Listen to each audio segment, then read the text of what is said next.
गोपिका जीवनस्मरणं गोविन्द गोविन्द। सद्गुरु विठ्ठलदास महाराज की जय। பரம தர்மிஷ்டனா இருக்கக்கூடிய மாந்தாதாவனுடைய கதையை பிரம்மனிஷ்டால் சொன்னார்.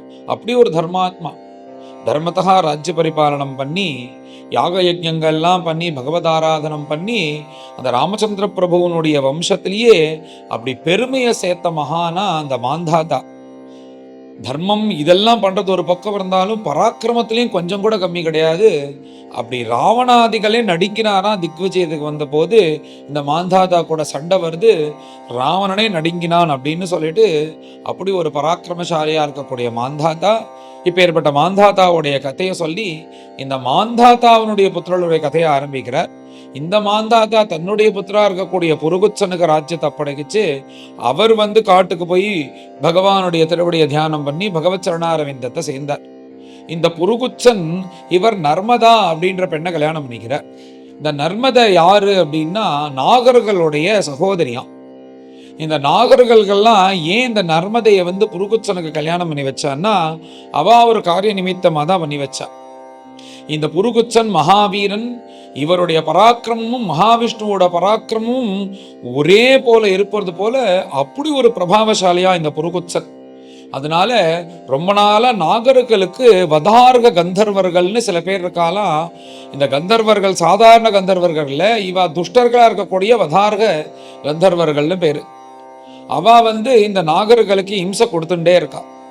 இந்த கந்தர்வர்களை சம்ஹாரம் பண்ணணும்னா அது புருகுச்சனாலதான் முடியும்ன்றதுனால தன் சகோதரியே கல்யாணம் பண்ணி வச்சு அந்த புருகுச்சன்ட்ட கேட்கிறார்கள், இந்த கந்தர்வர்களை நீங்க சம்ஹாரம் பண்ணி எங்களுக்கு நிம்மதியை கொடுக்கணும்னு நாகர்கள் பிரார்த்தனை பண்ணின உடனே நாகர்களுடைய சகோதரியான கல்யாணம் பண்ணிட்டு இருக்கார். அந்த ஒரு கடமை வாழை காப்பாற்ற வேண்டிய கடமை இருக்கிறதுனால அவர் கீழே ரசாதல லோகத்துல இந்த ரசாதல லோகத்திலையும் பாதாள லோகத்திலையும் கஷ்டப்படுத்தி கொண்டிருக்கிற அந்த வதார்க கந்தர்வர்கள்லாம் நிர்மூலமாக சம்ஹாரம் பண்ணிட்டாராம் இந்த புருகுச்சன். அப்பேற்பட்ட வீரன்னு இந்த வீரத்தை வர்ணிக்கும் போது மகாவிஷ்ணு போல பராக்கிரமசாலி அப்படின்னு பிரம்மனிஷ்டால் வர்ணிக்கிறார் இந்த புருகுச்சனை. இந்த புருகுச்சன் ராஜ்ய பரிபாலனம் பண்ணிட்டு இருக்கும் போது தன்னுடைய மகன் திரசத்தஸ்தியுக்கு ராஜ்ய பரிபாலனம் பண்றதுக்கு அருகதை வந்த உடனே அவர்கிட்ட ராஜ்யத்தை ஒப்படைச்சிட்டு புருகுச்சன் காட்டுக்கு போய் பகவானுடைய திருவடியை தியானம் பண்ணி அவர் பகவானுடைய சரணாரவிந்தத்தை சேர்ந்தார்.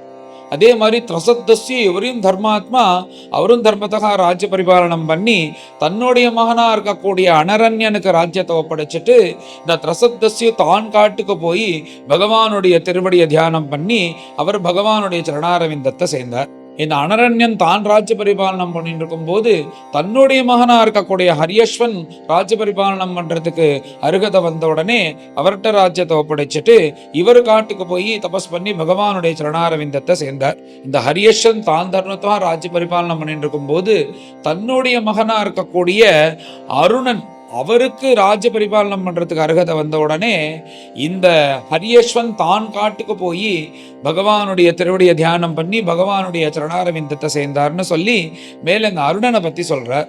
இந்த அருணன் தான் தர்மத்தகா ராஜ்ய பரிபாலனம் பண்ணி தன்னுடைய புத்திரனா இருக்கக்கூடிய திரிபந்தனனுக்கு ராஜ்யத்தை ஒப்படைச்சிட்டு அவர் காட்டுக்கு போய் தபஸ் பண்ணி பகவானுடைய சரணாரவிந்தத்தை அடைந்தார். இந்த திரிபந்தன் அவரும் தர்மத்தகா ராஜ்ய பரிபாலனம் பண்ணி தன்னுடைய மகனா இருக்கக்கூடிய சத்யவிரதன், இன்னொரு பேரு திரிசங்கு. இந்த திரிசங்கு தான் வசிஷ்டருக்கும் இந்த விஸ்வாமித்தருக்கும் நடுப்புற இந்த யாகம்லாம் பண்ணாரு, இதே திரிசங்கு தான். இந்த திரிசங்கு கிட்ட ராஜ்யத்தை ஒப்படைச்சிட்டு அந்த திரிபந்தனன் தான் காட்டுக்கு போய் தபஸ் பண்ணி பகவானுடைய சரணாரவிந்தத்தை போய் அடைந்தார். இந்த திரிசங்கு அவன் ராஜ்ய பரிபாலனம் பண்ணிட்டு இருக்கான். அவனும் முதல்ல நன்னாதான் இருந்தான். அவனுக்கு என்ன துர்புத்தின்னு தெரியல. அப்படி ராஜ்ய பரிபாலனம் பண்ணிட்டே இருக்கும்போது இந்த சரீரத்தோட சொர்க்கத்துக்கு போயிட்டு வர முடியாதான், அங்க போனா வேற சரீரத்தை எடுத்துன்னு தான் போகணும், அந்த மாதிரி இருக்கு. இல்லை எனக்கு இந்த சரீரத்தோடய சொர்க்கத்துக்கு போகணும், நாங்க இருக்கணும்ன்ற ஒரு ஆசை, அதுக்கு ஏதாவது யாகம் இருந்தா பண்ணி வைங்கோ அப்படின்னு வசிஷ்டர்கிட்ட பிரார்த்தனை பண்ணினான். பிரார்த்தனை பண்ணா வசிஷ்டர், அப்பா இதெல்லாம் ஒரு சுவாமி போட்ட ஒரு ரூல், இப்படிதான் இருக்கணும்ன்ற ஒரு சாசனம், அதனை வந்து நம்ம கண்ணாபின்னான்னு மாற்றக்கூடாது. அதனால அது சாத்தியம் கிடையாது. வேற ஏதாவது இருந்தா நீ சொல்லு, பண்ணி வைக்கிறேன். உனக்கு குழந்தை பிறக்கலன்னு சொல்லு, லோகக்ஷேமார்த்தம் ஏதாவது வேணும்னா கேளு, இந்த மாதிரிலாம் நான் சொல்றேன். இந்த மாதிரி இந்த சரீரத்தோட அங்க போறது இங்க போறதுன்றதுக்காகலாம் யாகெல்லாம் பண்ணி வைக்க மாட்டேன் அப்படின்னு வசிஷ்டர் முடியாதுன்ட்ட. வசிஷ்டர் முடியாதுன்னு சொன்ன உடனே இவன் நினைக்கிறான், நீர் பண்ணி வைக்கலன்னா என்ன, நான் விஸ்வாமித்திர போய் பார்த்துக்கிறேன்னு சொல்லிட்டு நேரா விஸ்வாமித்திரட்ட வந்தான். இப்படி விஸ்வாமித்திரட்ட போறான்னு தெரிஞ்ச உடனே வசிஷ்டர் சபிச்சுட்டாராம் அவனை, நீ சண்டாளனாக போக கடவுதுன்னு. அந்த உடனே செவிச்ச உடனே சண்டாலத்துவம் வந்துடுது. எப்படியோ கஷ்டப்பட்டு கொஞ்சம் கொஞ்சமா அந்த சண்டாலத்தத்தை போக்கிண்டு விஸ்வாமித்திரட்ட போய் சொன்ன உடனே அவருடைய தபஸ்னால இந்த சண்டாலத்தத்தை போக்கி அவர் என்ன சொல்றார், வசிஷ்டர் வந்து உனக்கு எப்ப பண்ணி வைக்க மாட்டேன்னு சொன்னாரோ அப்ப நான் பண்ணி வைக்கிறேன் அப்படின்ற. இங்க யோக்கியத்தை என்னன்னா, முதல்ல இவன் பிராமணனா படிச்சிருக்கானா, இல்ல இவன் வேத வித்தா சத்தானா ஆச்சாரமான இருக்கிறான்றதெல்லாம் இல்லை. இப்ப வசிஷ்டர் மேல உள்ள கோபத்தினால அவர் பண்ணி வைக்க மாட்டேன்னு சொல்லிட்டாரோனோ, அப்ப அதுதான் இவருக்கு பரிபூர்ண யோக்கியத்தையாம். எப்ப வசிஷ்டரால முடியலன்னு சொல்லிட்டாரோ அப்ப நான் பண்ணதான் பண்ணுவேன், அதுக்கு நீ தான் சரியான ஆசாமி வான்னு சொல்லிட்டு நான் பண்ணி வைக்கிறேன்னு ஒரு யாகத்தை பண்ணி வைக்கிற. யாகத்தை பண்ணி வச்சு என்னுடைய தபஸை நான் கொடுக்குறேன், நீ போ அப்படின்னு அனுப்புறார். அவன் வந்து விஸ்வாமித்திரர் இருக்கார் பார்த்தப்பான்னு சொல்லிட்டு திரிசங்கு ஸ்வர்க்கத்துக்கு போறான். ஸ்வர்க்கத்துக்கு போய் இப்ப காலடி எடுத்து வச்சா இந்த சரீரத்தோட வரக்கூடாதுன்னு இருக்க, நீ பாட்டுக்கு வரேன்னு சொல்லிட்டு கழுத்தை பிடிச்சி இந்திரன் திரும்பவும் கீழே தள்ளிட்டான். இங்க நீ வரத்துக்கு லாய்க்கு இல்லைன்னு தலைகீழாக கீழே விழறான். விஸ்வாமித்திரரை பார்த்து சொல்றான், இப்படி வந்து மேலேந்து இந்திரன் தள்ளி விட்டா நான் தலைகீழாக விழுந்துட்டு இருக்கனேன்னா தன்னுடைய தபஸ்னால அங்கேயே திரிசங்குவை நிறுத்தினாராம். நிறுத்தி அங்க ஒரு அரண்மனையை கட்டி இதுல நீ இருடா அப்படின்னு சொல்லிட்டு அந்த திரிசங்குவை இந்த சொர்க்கத்திலையும் இல்லாதபடிக்கு பூலோகத்திலையும் இல்லாதபடிக்கு நடுப்புற தொங்கிட்டு அங்க இருக்கிறது போல பண்ணார். அதனாலதான் இங்கேயும் இருக்க முடியல அங்கேயும் இருக்க முடியலன்னா முன்னாடி எல்லாம் சொல்லும் போது திரிசங்கு சொர்க்கம் மாதிரி நடுப்புற மாட்டின்னு முழிக்கிறேன் நான் அப்படின்னு வேடிக்கையா சொல்லுவான். அப்படி விஸ்வாமியுடைய தபஸ்னால நடுப்புற ஒரு இடத்துல இருந்துட்டு அவன் அப்படி இருந்து கொண்டு அந்த அரண்மனையில இருக்கான்னு இந்த திரிசங்குவனுடைய கதையை சொல்றார் பிரம்மனிஷ்டா. அந்த திரிசங்குக்கு ஹரிச்சந்திரன் அப்படின்ற தர்மாத்மா பிறக்கிறார். இப்பேற்பட்ட தர்மாத்மாவா இருக்கக்கூடிய ஹரிச்சந்திரனுக்கு சந்தான பாக்கியம் இல்லை. உடனே நாரதர் வர, ஒரு புருஷ பசுவை வச்சு ஒரு மனுஷனை வச்சு ஒரு யஜ்யம் பண்ணணும். அப்படி ஒரு யஜ்யம் பண்ணி அப்படி யஜ்யம் பண்றேன்னு வேண்டிக்கோ வருணனை குறிச்சு. அப்படி வேண்டின்றேன்னா வருண பிரசாதத்துல உனக்கு கண்டிப்பாக சந்தான பாக்கியமானது கிடைக்கும் அப்படின்னு சொல்லிட்டு நாரதர் சொல்லிட்டு போறார். இப்படி இல்லாமும் விரதங்கள்லாம் இருந்திருக்கு அந்த காலத்துல, ஏதோ ஒரு காரணம் இருந்திருக்கு, அது பின்னாடி தெரிய வரும். இப்படி சொல்லிட்டு போயிட்டார் நாரதர். அப்படியே வருணன்ட்ட பிரார்த்தனை பண்ணிக்கிறார். அப்படி பிரார்த்தனை பண்ணிட்ட உடனே பேஷான ஒரு புத்திரன் பிறக்கிறான். புத்திரன் பிறந்த உடனே அந்த வருணன் என்ன பண்ணார்னா, எனக்கு வேற பசுலாம் வேண்டாம், புருஷ பசு, உன்னுடைய குழந்தையே கொடு அப்படின்றார் அந்த வருணன். உடனே வந்து இந்த ஹரிச்சந்திரன் சொல்றார், குழந்தை பிறந்து 10 நாள் வந்து இந்த தீட்டா இருக்கும் அந்த குழந்தை, அதனால இப்ப வேண்டாம் 10 நாளுக்கு அப்புறம் வாங்கோ அப்படின்னு ஹரிச்சந்திரன் வருணன் அனுப்பிச்சிட்டார். சரின்னு சொல்லிட்டு வருணன் போயிட்டார். அப்படி 10 நாளுக்கு அப்புறம் வந்து இப்ப நீ தரியா அப்படின்ன உடனே, இல்ல சுவாமி இப்பயும் முடியாது, இப்படிலாம் பண்ணக்கூடாது, அந்த குழந்தைக்கு பல்லு இருக்கணும், அப்படி பல்லு இருக்கிற அந்த புருஷ பசுவை தான் வந்து யஜ்யம் பண்ணணும் அப்படின்னு சொன்ன உடனே சரி பல்லு முளைச்சதுக்கு அப்புறம் வருவோம்னு வருணன் கிளம்பிட்டார். பல்லு முளைச்சதுக்கு அப்புறம் வந்து இப்பயாவது நீ வந்து யஜ்யம் பண்றியா அப்படின்ன உடனே, இல்ல இந்த பல்லு வந்து இப்போ திரும்ப விழுந்து வளரும், அதனால இது சாஸ்வதமான பல்லு கிடையாது, இது விழுந்ததுக்கு அப்புறம் வாங்கோ நம்ம பண்ணலாம் அப்படின்னார். உடனே அதுக்கும் காத்துட்டு அந்த பல்லெல்லாம் விழுந்ததுக்கு அப்புறம் வருணன் வந்து திரும்ப கேட்டா, இல்ல சுவாமி பல்லு விழுந்துடுத்து, இன்னும் முழுசா வளரல, திரும்பவும் இந்த பல்லு முழுசா வளர்ந்ததுக்கு அப்புறம் தான் இந்த யஜ்யம் பண்ண முடியும் அப்படின்ன உடனே திரும்பவும் வருணன் கிளம்பிட்டாராம். முழுசா பல்லு வளர்ந்ததுக்கு அப்புறம் வரலாம் அப்படின்னு. திரும்பவும் பல்லு முளைச்சதுக்கு அப்புறம் வருணன் வந்து கேட்கிறார், இப்ப வச்சு நீ யாகம் பண்ணலாமா யஜ்யம் பண்ணலாமா அப்படின்னு. உடனே வந்து இப்ப ஹரிச்சந்திரன் சொல்றார், என்ன சுவாமி அப்படிலாம் பண்ணக்கூடாது, அந்த சிசு வந்து நல்ல புருஷனாக வந்து கையில வில்லேந்தி சண்டை போடுறதுக்குள்ள அந்த யோக்கியத்தை வந்ததுக்கு அப்புறம் தான் இந்த மாதிரி காரியங்கள்லாம் பண்ணணும், உமக்கு தெரியாதா அப்படின்னு ஹரிச்சந்திரன் சொல்றார். சரின்னு சொல்லிட்டு வருணன் கிளம்பி போறாராம். இப்படி அந்த வருணனை இது அதையும் சொல்லி இங்க வராத விடாதபடிக்கு ஹரிச்சந்திரன் பண்ணிட்டு இருக்கார். இப்போ நல்லா வளர்ந்துட்டாராம் அந்த சிசு, அவருக்கு ரோஹிதன் அப்படின்னு பெயர்.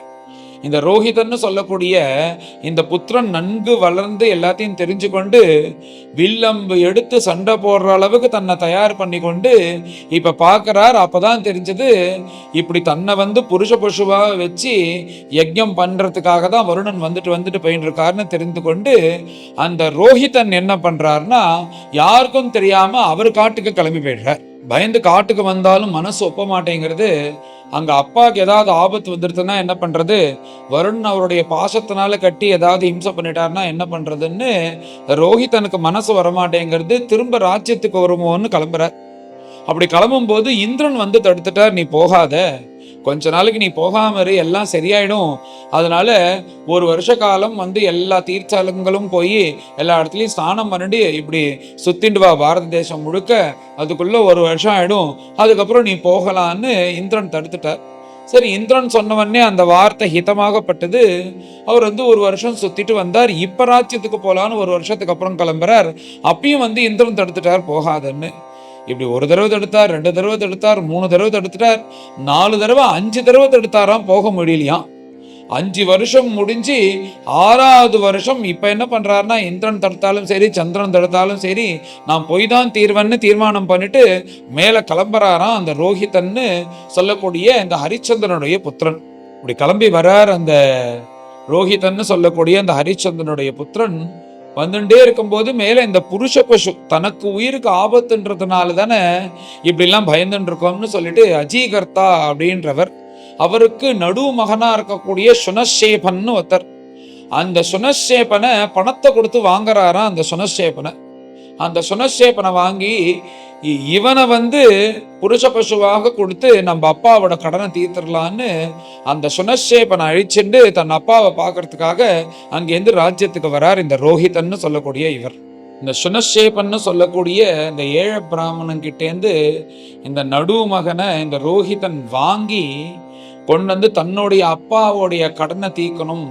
தன்னுடைய அப்பாவோட கடனை தீர்க்கணும்னா தான் சாகணும், தான் சாகிறதுக்கு பதிலா இவனை சாக்ரிஃபைஸ் பண்ணிடுவோம்ன்றதுக்காக இப்படி பண்ற. தான் உயிர் வாழணுன்றதான் எல்லாருக்கும் முக்கியமா இருக்கிறதுனால இந்த புத்தியோட அந்த சுனஷேபனை அழிச்சுன்னு வர.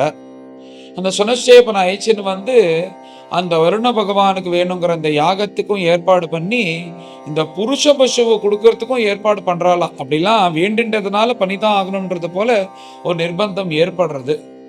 இந்த சுனஷேபனையும் வந்து ஒரு மரத்துல கட்டி மேலே இந்த சுனஷேபனை அந்த பசுவாக மாத்தி அந்த யாகத்துல யாகம் பண்றதுக்காக அங்க வசிஷ்டர், விஸ்வாமித்திரர், ஜமதக்னி எல்லாருமே இருக்கா, அந்த யாகத்துக்கு வந்திருக்கா. இப்படி வந்திருந்த போது இந்த ரோஹிதனுக்கு பதிலாக இந்த சுனஷேபனை வச்சு கட்டி அந்த புருஷ பசுவை அந்த ஆகுதியில கொடுக்கறதுக்காக இப்படி எல்லாம் சித்தம் பண்ண உடனே அந்த சுனஷேபன் நான் என்ன தப்பு பண்ணினேன் அப்படின்னு சொல்லிட்டு அதே வருணனையும் இந்திரனையும் பிரார்த்தனை பண்றாளாம். அப்படி பிரார்த்தனை பண்ணதுக்கு அப்புறம் வருணனே மனசு மாறிட்டார். இந்த இது பண்ணக்கூடாது, இந்த பையனை வந்து இப்படி புருஷ பசுவை வெட்டி வந்து யாகம் பண்ணக்கூடாதுன்னு மனசு மாறி அந்த வருணனே விட்டுட்டார். உடனே விஸ்வாமித்திரன் என்ன பண்ணினார்னா அந்த சுனஷேபனை தன்னை ஸ்வீகார புத்திரனாக எடுத்துக்கொண்டு அவனுக்கு தேவரத்தன்னு பேரை வச்சு விஸ்வாமித்தர் தன்கிட்ட வச்சுட்டார் அப்படின்றது கதை. இதுல பார்த்தா ஹரிச்சந்திரன் வந்து அவர் புருஷ பசுன்னு வேண்டின்றதே அங்கேயே ஒரு தப்பு, தேவையே இல்லாம அங்கேயும் எத்தனை பிரச்சனை ஆரம்பிக்கிறது. அதனால அந்த புருஷ பசு கொடுக்கறேன், தனக்கு பிறக்கிற குழந்தையே கொடுக்கறேன்னு வேண்டிட்டு இருக்கார் போல இருக்கு. அப்படி அவர் வேண்டின்றதுனால அதுலேருந்து தப்பிக்கிறதுக்காக இந்த ரோஹிதன் சுத்தி இந்த சுனஷேபனை ஐச்சன் வந்து தனக்கு பதிலாக கொடுக்கறேன்னு சொல்லி கடைசியாக வருணன் வேணான்னு சொல்லி காப்பாத்தினதுக்கு அப்புறம் அந்த சுனஷேபனை தேவரத்தனாக மாத்தி விஸ்வாமித்திரர் தன்னுடைய மகனாக ஆக்கின்றார் அப்படின்றது இந்த கதை இவ்வளோ டீப்பா பாகவதத்துல இல்லை. பாகவதத்துல அங்கங்கதான் மேலாக தான் இருக்கு. இது வந்து மற்ற புராணங்கள்ல இருக்கு இந்த கதை. இப்படி இந்த சுனஷேபன் காப்பாற்றப்பட்டான் அப்படின்றது தான் புராணாந்தரத்துல இருக்கு. அதுக்கப்புறம் வந்து இந்த புருஷ பசு எல்லாம் பண்ணக்கூடாதுன்னு இதுக்கப்புறம் அதை வந்து தடை விதிச்சுதான் இந்த மாதிரி யாரும் வேண்டிக்க கூடாது அப்படின்றதெல்லாம் சொன்னான். இங்க எப்படின்னா தன் அப்பாவுடைய கடன் தீக்கணும் அப்படின்றது இந்த ரோஹிதனுடைய அந்த மனசு. இல்லைன்னா வருணன் எப்படியும் அப்பாவை வந்து ஏதாவது பண்ணிடுவான்னு பயம். அப்பாவோட கடன் தீக்கணும்னா தன் உயிரை தியாகம் பண்ணணும், தன் உயிரை தியாகம் பண்ணணும்னா அதுக்கும் மனசு வரமாட்டேங்கிறது. அதனால ஒரு புருஷ பசுவை வாங்கினா அந்த புருஷ பசுவை வாங்கி தியாகம் பண்ணும்போது அவனையும் தியாகம் பண்ணிக்கிறதுக்கு மனசு வரல. ஆனா அந்த சுனஷேபன் எப்படியோ தன்னுடைய மந்திரத்தினாலையும் தன்னுடைய பக்தினாலையும் இந்திரனையும் வருணனையும் சந்தோஷப்பட்டு மனமுருகி பிரார்த்தனை பண்ணினான். அதுல வருணன் இது வேண்டான்னு சொன்னதுனாலதான் இந்த இந்த இந்த அவன் பிரார்த்தனை பண்ணிட, ஹரிச்சந்திரன் பிரார்த்தனை பண்ணிட அத்தனை விஷயம் ரத்தாருது. அது பரியந்தம் இது ஒரு பெரிய டிராமா மாதிரி நடக்கிறது. இப்படி நடந்ததுக்கு அப்புறம் விஸ்வாமித்திரர் அந்த சுனஷேபனுக்கு அனுகிரகம் பண்ணி தேவரத்தனாக என் சிஷ்யனாக நான் என் கூடயே வச்சுக்கிறேன்னு அந்த சுனஷேபனை வச்சிருந்தார்னு இப்படி ஒரு கதை. இதுக்கப்புறம் இந்த விஸ்வாமித்திரர் வசிஷ்டர் விஷயமாக இந்த ஹரிச்சந்திரனுடைய கதை, அவர் பொய் சொல்றது, அப்புறம் விஸ்வாமித்திரர் கஷ்டப்படுத்துறது, இப்படிலாம் பரீட்சை பண்ணி இவன் ஜெயிக்கிறானா பார்க்கணும்னு அது ஒரு பெரிய கதை. இப்படி பண்ணி என்ன ஆனாலும் பரவாயில்ல, நான் பொய் சொல்ல மாட்டேன்னு இப்படி தர்மாத்மாவாக இருந்த அந்த ஹரிச்சந்திரனுக்கு பார்த்து விஸ்வாமித்திரர் சந்தோஷப்பட்டு அந்த ஹரிச்சந்திரனுக்கு ஞான தத்துவங்கள்லாம் உபதேசம் பண்றாராம் விஸ்வாமித்திரர். அப்புறமாக அப்படி உபதேசம் பண்ணி அவனை ஜீவன் முக்தனா ஆக்க வேண்டிய கடமை எனக்கு இருக்கு, இவனை கஷ்டப்படுத்துறதுனாலன்னு சொல்லிட்டு உயர்ந்த தத்துவங்கள்லாம் உபதேசம் பண்ணி விஸ்வாமித்திரருடைய அனுகிரகத்தினால அந்த ஹரிச்சந்திரன் ஜீவன் முக்தனா ஆனான். அப்படின்றதோட இந்த அத்தியாயத்தை பிரம்மனிஷ்டால் பூர்த்தி பண்றார். இந்த மாதிரி ஏகப்பட்ட கதைகள் உள்ளுக்குள்ள இதெல்லாம் கதையா வருது. புராணாந்தரங்கள்ல இந்த கதைகள்லாம் மற்ற புராணங்கள் எல்லாம் விஸ்தாரமாக இருக்கு. ஹரிச்சந்திரன் கதை நிறைய பேருக்கு தெரியும். நான் சொன்ன இந்த வருஷன் கூட ஏதாவது கொஞ்சம் மாறுபாடா கூட இருக்கலாம். ஏன்னா ஒவ்வொரு இடத்துல ஒவ்வொரு மாதிரி இது இருக்கு. இந்த மாதிரி கதைகள்லாம் பாகவத பிரகாரம் பார்த்தா இவ்வளோ டீப்பா இல்லை. சுனஷேபனை கொடுத்தார், அப்பாவை மீட்டார், அப்புறம் ஹரிச்சந்திரன் வைகுண்டம் அடைஞ்சார் அப்படின்ற மாதிரி தான் இருக்கு. அதனால அந்த சுனஷேபனும் சாகலன்னு புராணாந்தத்துல சொல்லப்பட்டது. வருணன் அந்த வரனை ரத்து செய்தார் அப்படின்ற மாதிரி இருந்தது. அதனால அதுவும் இந்த இடத்துல சொல்லுவோம் சொல்லிட்டு விஸ்வாமித்திரருடைய அனுகிரகத்தினால இந்த ஹரிச்சந்திரன் ஜீவன் முக்தனா ஆனார் அப்படின்றதோட இந்த அத்தியாயத்தை பிரம்மனிஷ்டால் பூர்த்தி பண்றார். மேலும் எல்லோரும் இந்த அத்தியாயத்தை பாராயணம் பண்ணும். அச்ச சப்தமோத்யாயः ஸ்ரீசுக உவாச மாந்தாதுः புத்திரப்ரவரः யோம்பரீஷः பிரகீர்த்திதः पितामहेन प्रवृतः यौवनाश्वश्च तत्सुतः हारीतः तस्य पुत्रोऽभूत् मान्धातृ प्रवरायिमे नर्मदा भ्रातृभिर्दत्ता पुरुकुत्साय यो उरगैः तया रसातलं नीतः भुजगेन्द्र प्रयुक्तया गन्धर्वान् अवधीत् तत्र वध्यान् वै विष्णुशक्तिधृक् नागात् लब्धवरः सर्पात् अभयं स्मरतामिदं त्रसद्दस्युः पौरुकुत्सः यो अनरण्यस्य देहकृत् हर्यश्वः तत्सुतस्तस्मात् अरुणोऽथ त्रिबन्धनः तस्य सत्यव्रतः पुत्रः त्रिशङ्कुरिति विश्रुतः प्राप्तश्चाण्डालतां शापात् गुरोः कौशिकतेजसा सशरीरो गतस्वर्गम् अद्यापि दिवि दृश्यते पातितो अवाक्षिरादेवैः तेनैव स्तम्भितो बलात् त्रैशङ्कवो हरिश्चन्द्रः विश्वामित्रवसिष्ठयोः यन्निमित्तम् अभूत् युद्धम् पक्षिणोः बहुवार्षिकम् सो अनपत्यः विषण्णात्मा नारदस्य उपदेशतः वरुणं शरणं यातः पुत्रो मे जायतां प्रभो यदि वीरो महाराज तेनैव त्वां यजेयिति तथेति वरुणेनास्य पुत्रो जातस्तु रोहितः जातः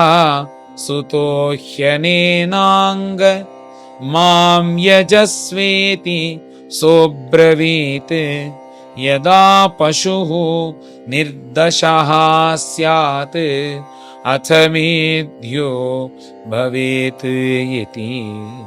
निर्दशे च स आगत्य यजस्वेत्याह सोऽब्रवीत् दन्ताः पशुः यज्जायेरन् अथ मेध्यो भवेदिति।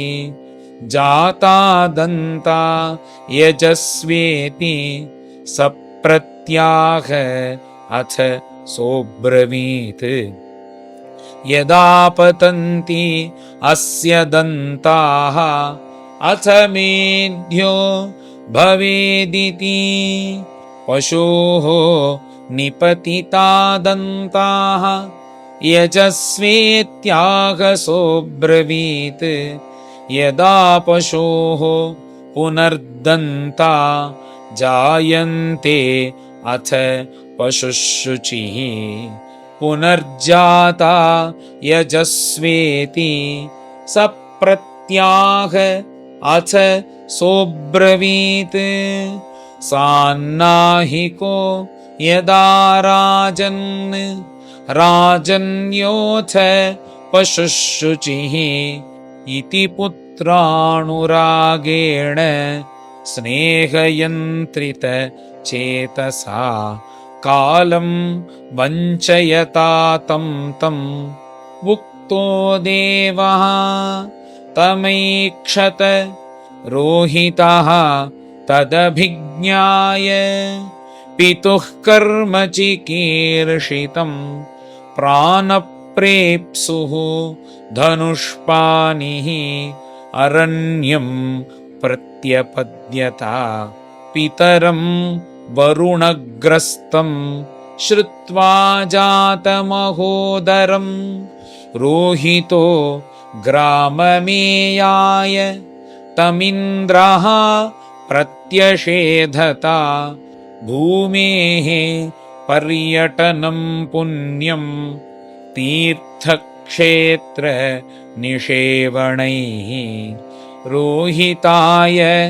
आदिशत् शक्रः सोऽप्यरण्ये अवसत्समाम् एवं द्वितीये तृतीये चतुर्थे पञ्चमे तथा अभ्येत्यस्थविरः विप्रो भूत्वा आह वृत्रः षष्ठं संवत्सरं तत्र चरित्वा रोहितः पुरीम् उपव्रजन्नजीगर्तात् अक्रीणान् मध्यमं सुतं शुनश्शेपं पशुं पित्रे प्रदाय समवन्दता ततः पुरुषमेधेन हरिश्चन्द्रो महायशाः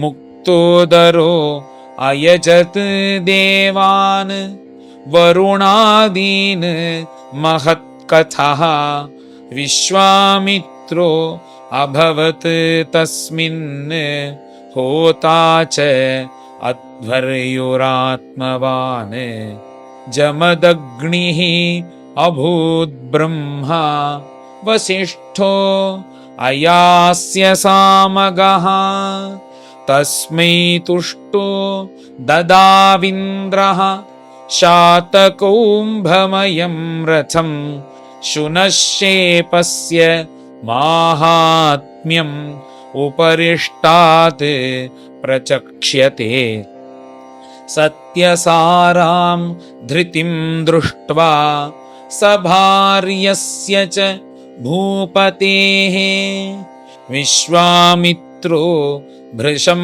प्रीतः ददावविहतां गतिं मनः पृथिव्यां ताम् अद्भिः तेजसापो अनिलेन तत् खे वायुं धारयंस्तच्च भूतादौ तं महात्मनि तस्मिन् ज्ञानकलां ध्यात्वा तया ज्ञानं विनिर्दहन् हित्वा तां स्वेन भावेन निर्वाणसुखसंविदा अनिर्देश्य अप्रतर्क्येण तस्थौ विध्वस्तबन्धनः। श्रीहरये नमः। श्रीहरये नमः। इति श्रीमद्भागवते महापुराणे पारमहंस्यां संहितायां नवमस्कन्धे हरिश्चन्द्र उपाख्यानं नाम सप्तमोऽध्यायः। गोपिका जीवनस्मरणं गोविन्द गोविन्द। सद्गुरु विठ्ठलदास महाराज की जय।